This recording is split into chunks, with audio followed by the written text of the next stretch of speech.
जाता था और वो मैं कर चुका हूँ और वो निकल गया किसी दूसरे को अपने लव ट्रैप में फंसाने के चक्कर में।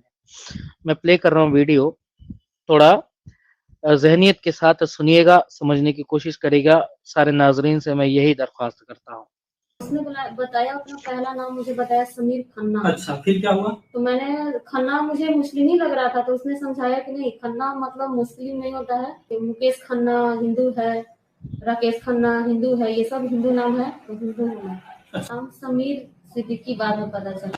और फिर के बाद उसने बोला कि इसमें पूरा हेल्प करो, सब कुछ देखो, तुम यहाँ की मैनेजर हो तुम, और जो भी पैसा वैसा आता है तुम मैनेजर हो तो एक ही अकाउंट में रखो, क्योंकि मेरे से प्यार का झाका जो दिया था ना, तो मुझे लगा कि सब कुछ अपना ही है। इसके राह देखते देखते कि ये कब शादी करेगा, ये ऐसे बोलता था कि शादी करेंगे तुमसे, रुक जाओ थोड़ा रुक जाओ, करते करते 2016 तक आ गए हम, और इसने मेरे से शादी नहीं की, तो मेरे घर वाले ने दूसरी जगह शादी की है। अच्छा, जब दूसरी जगह शादी हो गई उसके बाद इस बंदे ने क्या किया? दूसरी जगह शादी होने के बाद वहां पे फोन लगाने लगा। मेरी मम्मी इस रास्ते से जा रही थी मार्केट, रास्ते में मिल गया तो बोला मम्मी चलिए मतलब ऑफिस में। मम्मी गई तो धीरे से मेरा मम्मी का मोबाइल लेकर मेरा नंबर निकाल लिया और उस नंबर से मेरे ससुराल के नंबर पे फोन किया। हस्बैंड जो था उससे झगड़ा होने लगा कि ये कौन लड़का है। अच्छा। और उसको सब कुछ वो पता करने लगा, तो उसको पता चल गया अच्छा। कि समीर नाम का कोई टीचर है जिससे इसका अफेयर है, तो उसने मुझे मतलब रखने से इनकार किया। तो फिर आप लोगों की तलाक हो गई? जी।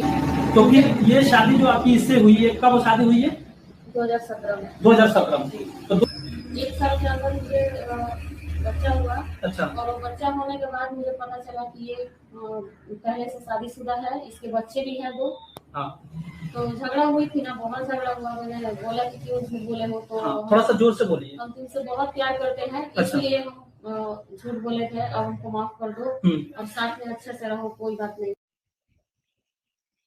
अच्छा हो जाएगा, मेरे घर वाले तुमको बहुत मानेंगे, बहुत प्यार करेंगे, बहुत अच्छी हो तुम, काम करती हो, अच्छा से रहती हो। फिर आपने सोचा कि चलो जो हुआ वो हुआ, हम साथ रहते हैं। अब आपके साथ क्या परेशानी हो रही है, क्या समस्या हो रही है? अब वो दूसरी लड़कियों के साथ, वो मुझे छोड़कर दूसरी लड़कियों के साथ वो अफेयर में रहता है। किसी के साथ 2 साल, किसी के साथ 4 साल, ऐसे कर करके हिंदू लड़कियों को छोड़ते जा रहा है। तो मैंने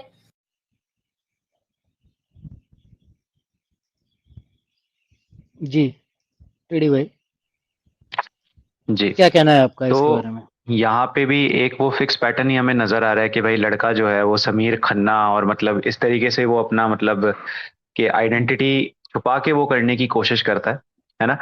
तो यहाँ पे ये जो सबसे एक कॉमनैलिटी हमको देखने को मिलती है इस पूरे फिनोमेना के अंदर कि भाई या तो लड़का अपने आप को हिंदू बताएगा या अपनी वो आइडेंटिटी छुपाएगा या वो इस तरीके से सामने वाली लड़की को फंसाने की कोशिश करेगा कि मतलब वो लड़की को जो है अपनी मुस्लिम आइडेंटिटी के साथ में वो लड़की को फंसाने की कोशिश नहीं कर रहा है। और कई कई बार तो खैर ऐसे भी केसेस होते हैं कि जहाँ पे सीधा हाँ लड़का जो होता है वो ठीक है अपने आप को मुस्लिम बताता है लेकिन वो लड़की को ट्रैप करने में बहुत वो सक्षम होता है और वो अपने उसमें सफल हो जाता है अपने उसमें अपनी मुस्लिम आइडेंटिटी के साथ में। और मैं समझता हूँ कि केवल ये यहाँ सारे स्टेट्स में हो रही है ये चीज, तो इसके अंदर केवल ये चीज ही नहीं है कि सामने वाला केवल अपनी आइडेंटिटी छुपा के ये काम कर रहा हो। और यही सेम चीज हमें वहाँ यूके में भी देखने को मिली है। वहाँ पे ब्रिटिश सिख गर्ल्स को जो वहाँ की ग्रूमिंग गैंग का सिनेरियो चलता है पाकिस्तानी मुस्लिम्स जिसमें पकड़े जाते हैं, वहां पे एक बार अभी ये केस हुआ था जिसके अंदर एक मुस्लिम पाकिस्तानी मुस्लिम लड़का जो है वो सरदार बन के वहां सिखों के गुरुद्वारे में एंटर कर गया था और बहुत समय तक उसने एक लड़की को फंसा के रखा था, एक सिख लड़की को सरदार बन के, हाथ में कड़ा वड़ा पहन के किरपान पहन के और दाढ़ी वाड़ी बना के सर पे पगड़ी रख के, है ना। तो ये इस तरीके की हरकतें वहां पे भी होती हैं, वहां पे भी ये लोग कुछ ऐसे ही हथकंडे अपनाते हैं, है ना। और इंडिया में तो खैर वो चीज जग जाए। I am really sorry Indian ji, मैं चाहती हूँ जो केस नंबर 29 है शायद से, जहां पर ही murder the mother and the daughter, वो वाला केस को अगर आप जरा तफसील से वो बताना चाहेंगे ऑडियंस को, क्योंकि वो बहुत ज्यादा भयानक केस मुझे नजर आ रहा है। शायद केस नंबर जी 28 है या 29 है। तो अगर आप उसका लिंक, उसका जो वीडियो अगर कुछ है या कुछ डिटेल्स हैं तो अगर आप उसका दिखा सकें। जी जी, उस केस को हाईलाइट कर दीजिए इंडियन भाई जो हिना दी बता रही है जी।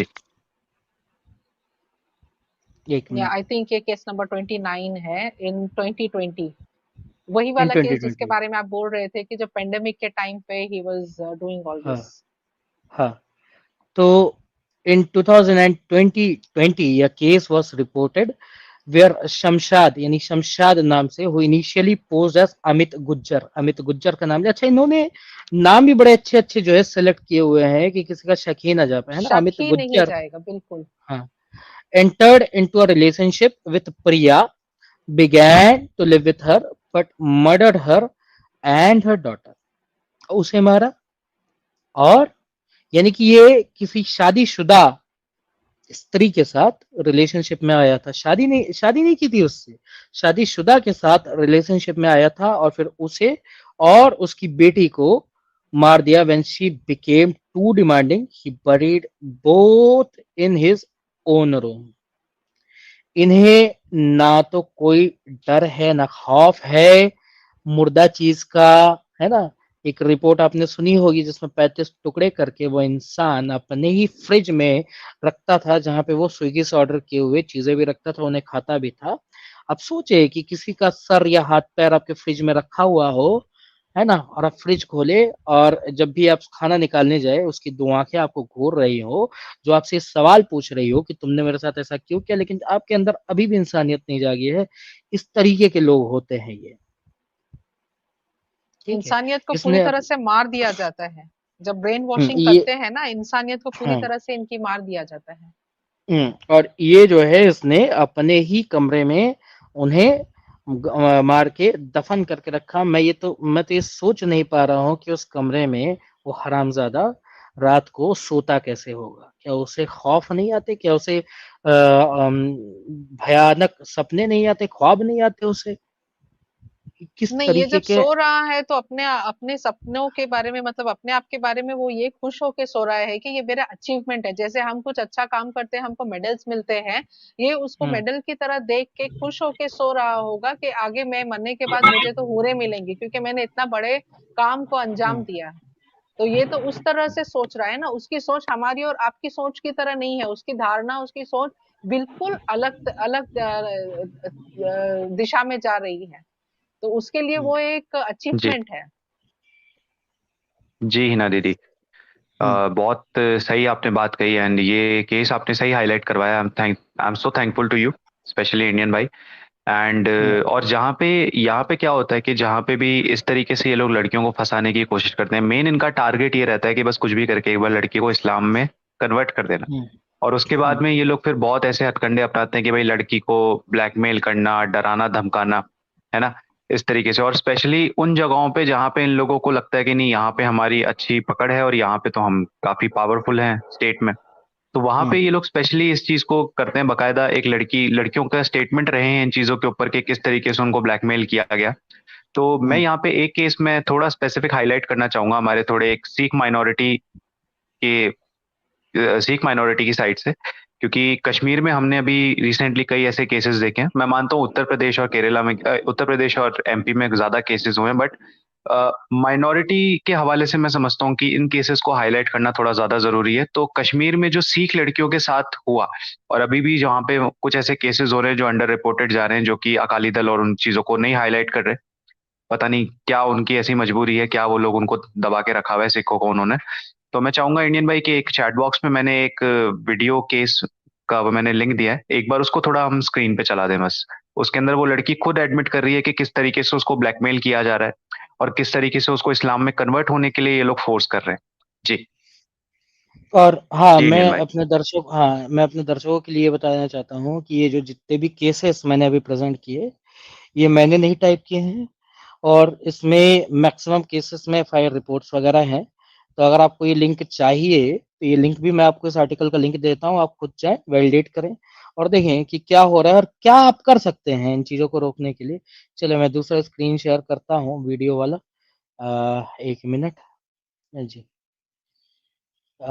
स्क्रीन पे आगे होगी लेआउट, अगर आपको चेंज करना हो तो आप चेंज कर दें, फिर मैं प्ले कर देता हूँ जी। 1990 में कश्मीरी पंडितों को घाटी से निकालकर आतंकियों ने जिस तरह से कश्मीर को बांटा था, एक बार फिर ऐसी ही साजिश रची जा रही है। जम्मू कश्मीर के त्राल में एक सिख छात्रा को कुछ लड़कों ने धमकी दी है कि वो इस्लाम धर्म कबूल कर ले, नहीं तो हत्या कर दी जाएगी। जो हाल कश्मीरी पंडितों का हुआ, क्या वही हाल सिखों का होगा?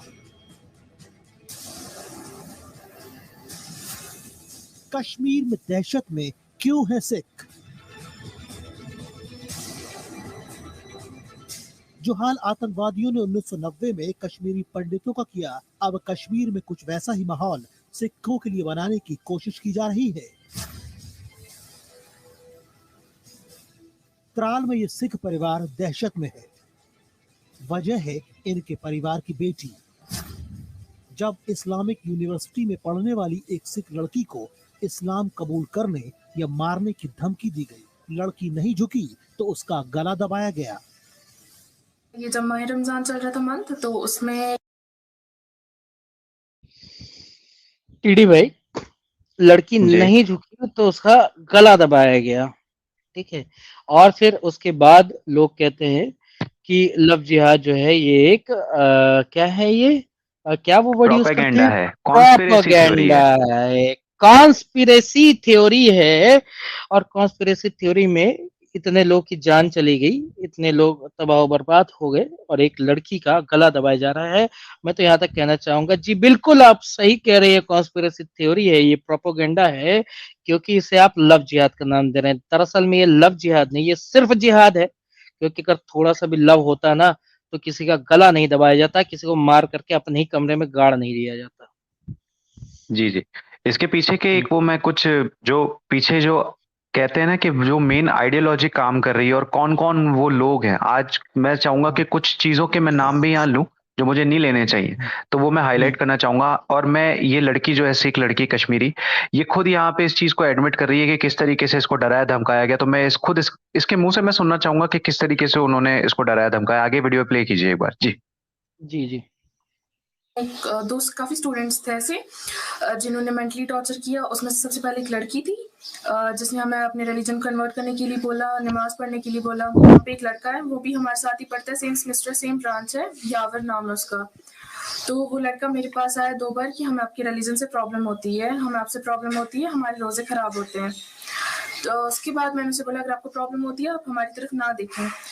तो कुछ आधे 1 घंटे के बाद हम बाहर थे, वहाँ पे सारे सेमेस्टर के स्टूडेंट्स थे। तो वो आए वहाँ पे और सबके सामने बोलने लगे मैं आपको जान से मार दूंगा, गला दबाने आया। बट वहाँ पे किसी स्टूडेंट ने कुछ नहीं बोला। मामला यही नहीं रुका। 2 लड़के जिनका नाम दानिश और आमिर है, उन्होंने आते जाते गंदे कमेंट्स करना शुरू कर दिया। वहाँ पे 2 लड़के ऐसे दानिश और आमिर जिन्होंने काफी बैड कमेंट्स करते थे, बाकी किसी लड़की को नहीं, बट उन्होंने मुझे बहुत ज्यादा गंदे कमेंट्स किए। इस बात पे फिर मैंने अपनी फैमिली से शेयर की बात। वो वीसी के पास गए, उन्होंने वीसी से बात की, उन्होंने कोई एक्शन नहीं लिया। वीसी से जवाब मिला कि 2 तारीख को यूनिवर्सिटी आइए, लेकिन रास्ते में मोटरसाइकिल सवार 2 नकाबपोश लड़कों ने उन पर हमला कर दिया। उनके पास कोई शार्प इंस्ट्रूमेंट था, वो हमारे नेक पे आए थे मारने, लेकिन उन्होंने फिर यू टर्न लिया, नेक पे नहीं लगा, लेकिन हमने अपनी सेफ्टी के लिए बाजू आगे लाई जिससे हमारी बाजू पे लग गई। उसके बाद हम फिर ड्रेसिंग करने के लिए डॉक्टर के पास गए, फिर हम वापस वीसी के पास गए, वीसी को बोला, लेकिन वीसी ने कोई एक्शन नहीं लिया। घबराया ये सिख परिवार अगले दिन पुलिस के पास पहुंचा, लेकिन पिता का कहना है कि एसपी अवंतीपोरा के दबाव में एसएचओ ने एफआईआर की कॉपी वापस मांग ली। एसपी अवंतीपोरा ने एसएचओ को बोला कि भाई कॉपी फटाफट कॉपी क्यों दी है आपने, कॉपी वापस ले लो। एफआईआर की कॉपी की मैंने 2 फोटो स्टेट करके अपने पास रख दी और एफआईआर कॉपी ले गया। एसएचओ ने बोला कि इस एफआईआर कॉपी का फोटो स्टेट तो नहीं किया है। मैंने कहा हाँ जी मैंने फोटो स्टेट किया है। बोला वो क्या तुम सिख मुस्लिम उठा रहे हो, ये कर रहे हो, वो कर रहे हो। तो उन्होंने मेरे से मैंने कहा ये जो फोटो स्टेट है ये पूरे कश्मीर वैली को पहुंच गई है। इस पूरे विवाद की वजह से पीड़ित सिख लड़की ने खुदकुशी की भी कोशिश की।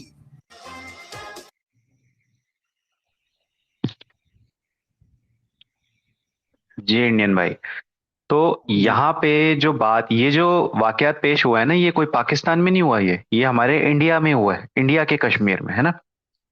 और उसके बाद केवल वे कश्मीर घाटी के वहां सिखों के साथ में नहीं, उसके पास में जो लेह लद्दाख के इलाके जो उनसे अड़ते हैं, वहां के जो बुद्धिस्ट माइनॉरिटी है, बुद्धिस्ट कम्युनिटी जो है, उनकी लड़कियों को भी इन लोगों ने ऐसे ही टारगेट करने की कोशिश की है। वहां पे कोई कुछ ऑर्गेनाइजेशंस ऐसी रही हैं जिनका मतलब क्लेम रहा है कि नहीं नहीं ये लव जिहाद ये सब कुछ नहीं होता, ये मुनीरुल इस्लाम करके और इस तरीके की कुछ ऑर्गेनाइजेशन है वहां पे, जिन्होंने जब जब भी लव जिहाद के ऊपर और ऐसी एक्टिविटीज के ऊपर वहां के बुद्धिस्ट ने या नीचे के वहां के जो सिख कम्युनिटी लोगों ने जब वहां पे इसके खिलाफ आवाज उठाने की कोशिश की, तो कई सारी जमातें खुल के सामने आ गई कि नहीं नहीं हमारे इस्लाम का उससे कोई ताल्लुक नहीं है, और ये सब तो जी ये तो हमें बदनाम करने के लिए इस तरीके की न्यूज चलाई जा रही है और ये सब करके, जबकि केसेस पे उन्होंने बात नहीं की।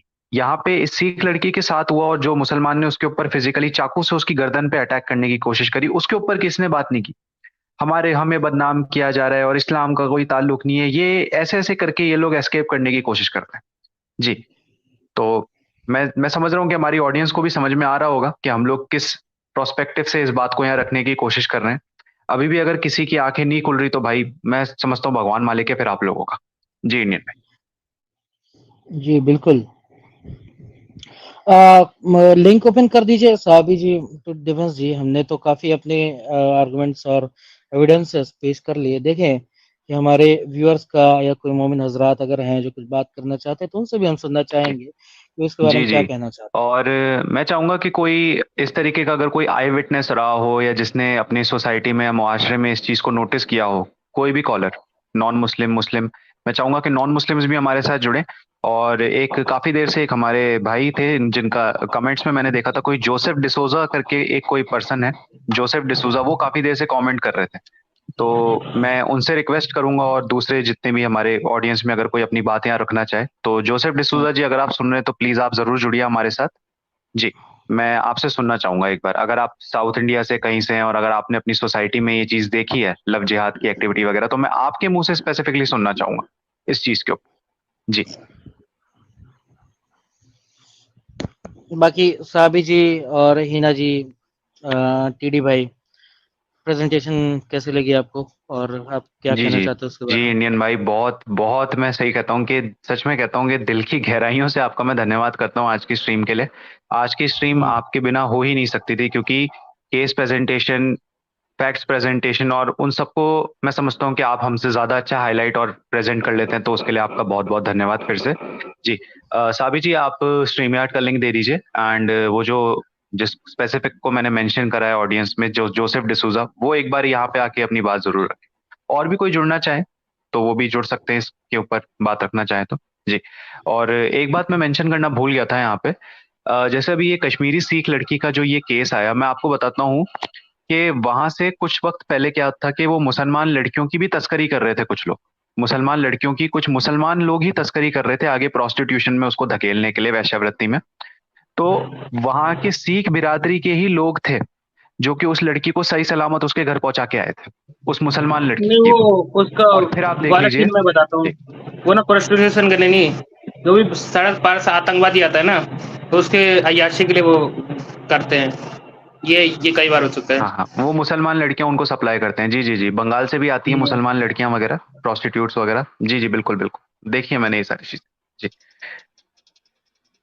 जी तो जी हिना बहन आप कुछ कहना चाहेंगे इसके ऊपर? जी हाँ जी, मैं बिल्कुल कहना चाहूँगी। सबसे पहली बात तो इंडियन जी ने जो कुछ भी डिटेल्स और फैक्ट सामने रखे हैं, मैं उसकी बहुत सराहना करना चाहूँगी, क्योंकि बहुत ज़्यादा डिटेल्स में मुझे ये सारी चीज़ें पता चली। क्योंकि जहाँ तक मेरा अंदाज़ा है न्यूज़ चैनल्स पे वगैरह ये ज़्यादा डिस्क्लोज़ नहीं होते हैं। और जो पर्सनली मैंने चीज़ें देखी है, एक मैं डिस्कस करना चाहूँगी। एक 13 साल की लड़की थी जो कि दलित समाज से आती थी, जो कि हमारे पड़ोस में रहती थी। तो उसको मतलब अचानक से वो लापता हो गई बच्ची, स्कूल गई और उससे स्कूल से आई नहीं। तो तभी फिर उसके माँ-बाप ढूँढने लगे उसको, फिर पुलिस स्टेशन में कंप्लेन वगैरह लिखाई गई। तो कुछ दिनों के बाद में पता चला कि वो लड़की जो है, ऐसी बात समाज में फैलाई गई कि वो लड़की जो है किसी मुस्लिम लड़के के साथ भाग गई है। तो फिर माँ-बाप भी थक हार के बैठ गए, क्योंकि उन्होंने ढूँढने की कोशिश नहीं की, क्योंकि जैसे ही उनको पता चला कि एक मुस्लिम लड़के के साथ गई है, उन्होंने मतलब सोच लिया कि वो मर गई है। कुछ दिनों के बाद, यानी कि कम से कम 6 या 8 महीनों के बाद में जो पोस्ट से एक लेटर उनके घर पर आया, और उस लेटर में उस लड़की ने अपनी माँ के लिए लेटर लिखा था और कहा था कि वो फलाने-फलाने जगह है। वो कहाँ, कहीं बैंगलोर में कहीं पर फँसी हुई थी, ब्रोथल में फँसी हुई थी वो। तो वहां पर से उसने एड्रेस निकाल के उस लड़की की माँ ने अपने फैमिली के अगेंस्ट जाके उसको वहां से मतलब कि बहुत सारी मुश्किलों का सामना करके उसने वहां से छुड़ाया। और अब जब वो लड़की आ गई थी घर पर, तो सारे लोगों ने, उनके समाज के जितने भी लोग थे, उन्होंने उनको बॉयकॉट करना शुरू कर दिया। कोई पानी भरने नहीं देता था, कोई उनके फैमिली में जाता आता नहीं था, फिर उन्होंने थक हार के वहां से, मतलब राशन वगैरह भी खरीदने में उनको इतनी असुविधा हो रही थी, जैसे पूरी तरह से उनको बॉयकॉट किया जा रहा था। उनके साथ में किसी को सिंपैथी नहीं थी। तो ये सब जो धारणा है हमारे समाज में, हमको चेंज करनी चाहिए। और फिर वहां से उन लोगों ने घर वगैरह बेच के वहां से फिर चले गए, एकदम मतलब लापता जैसे हो गए। तो ये जो पहले भी आप लोग बातें कर रहे थे, इसमें इसी तरह की वजह से लड़कियों का लड़कियां वापस आना नहीं चाहती है, या फिर आने के बाद भी जो ये सब सिचुएशंस का सामना करना पड़ता है, इसीलिए माँ बाप जो है उनको लाना भी नहीं चाहते, और इसीलिए वो फंस जाती है। या तो ISIS एजेंट्स बना दी जाती है, या तो फिर प्रोस्टिट्यूशन में डाल दी जाती है। अलग अलग तरीके से उनको फंसाया जाता है। जी इंडियन भाई। हाँ, इसका काफी, इसके लिए एक बहुत से लोग अलग से एक संस्था बनाते हैं, ये रोजगार का वो हो जाए, रोजगार भी चलता रहे, गुजर बसर भी होता है। केरल में भी ऐसे है जी जी जी। और कई जगह।